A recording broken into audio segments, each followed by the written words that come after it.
Compañeras y compañeros, como ustedes recordarán, en el pasado mes de febrero, el Comité contra la Desaparición Forzada de las Naciones Unidas dio a conocer sus observaciones finales sobre el informe presentado por el Estado mexicano relativo a la implementación de la Convención Internacional para la Protección de todas las personas contra las desapariciones forzadas. Sus conclusiones fueron contundentes. El comité consideró que la información aportada por México, y lo pongo entre comillas, ilustra un contexto de desapariciones generalizadas en gran parte del territorio del Estado, muchas de las cuales podrían calificarse, así se definió, como desapariciones forzadas. Y esto me parece a mí, compañeras y compañeros, que no debiese sorprendernos.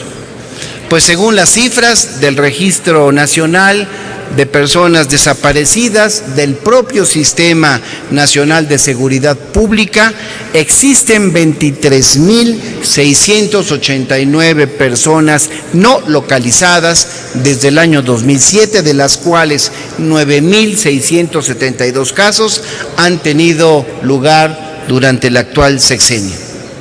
Sin embargo, no existe en la actualidad un registro que indique de manera fidedigna cuántos de esos casos fueron cometidos por agentes del Estado o por personas o grupos de personas que actúan con su autorización. Apenas unas pocas semanas después, en marzo, el relator de las Naciones Unidas sobre la tortura, Juan Méndez, también presentó un informe sobre su visita a nuestro país el año pasado, en la que señaló: en México, así lo puntualizó, la tortura es generalizada. Señaló que ocurre especialmente desde la detención hasta la puesta a disposición de la justicia y que es utilizada para fines de investigación. Y debo decir, con mucho respeto, pero debo decirlo, que me preocupó mucho la reacción del gobierno mexicano ante los señalamientos de ambas instancias, porque pareciese que las asumió como un golpeteo político en su contra. Y en el caso de las observaciones sobre la implementación de la Convención contra Personas Desaparecidas, el gobierno trató inmediatamente de desvirtuarlas.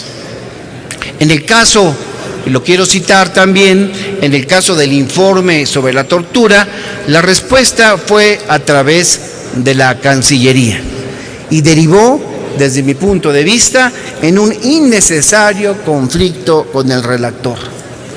Pero las recomendaciones del comité, compañeras y compañeros, contra la desaparición forzada y del relator sobre la tortura no debiesen ser percibidas, lo digo con mucho respeto, no debiesen ser percibidas como una acusación de inacción del Estado mexicano, sino más bien como una llamada de atención sobre la necesidad de hacer mejor las cosas. Porque de no entenderlo así, estaríamos condenados, compañeras y compañeros, a seguir contabilizando casos de desapariciones y de tortura por miles y miles durante muchos años más. Y es que 23.689 personas no localizadas, pues no es una cifra menor. Y son un argumento sólido, por el contrario, de lo que hasta ahora se ha hecho para combatir el problema. Y es evidente que el planteamiento que debemos entender es que ha sido insuficiente y que se requiere redoblar esfuerzos, es decir, cambiar estrategias. Por eso celebro, y lo hago en nombre de mi grupo parlamentario, la reforma que estamos por aprobar. No solo porque abre la puerta, compañeras y compañeros, para la expedición de leyes generales en las materias, sino también porque nos obliga a la creación de un sistema nacional de búsqueda de personas que permita homologar procedimientos y acciones como se dijo en comisiones y en este mismo pleno, para la búsqueda y para la localización de las personas desaparecidas. Y como coautor, junto con el senador Zoé Robledo, de una de las iniciativas que se han dictaminado, me preocupa, sí, también lo digo, que con esta reforma se acote el tema de las desapariciones, constriñéndolas únicamente a las forzadas, es decir, aquellas que son cometidas por el Estado, y dejemos fuera a todas las demás. Sin embargo, y en abono al voto a favor que habremos de darle a este proyecto, la redacción del dictamen me lleva en lo personal a interpretar que el Sistema Nacional de Búsqueda de Personas abarcará todas las desapariciones, sean o no forzadas. Y aún así, me atrevo a hacer un llamado respetuoso para que en la legislación secundaria, compañeras y compañeros, garanticemos que en ningún caso de desaparición involuntaria se quede sin ser investigado.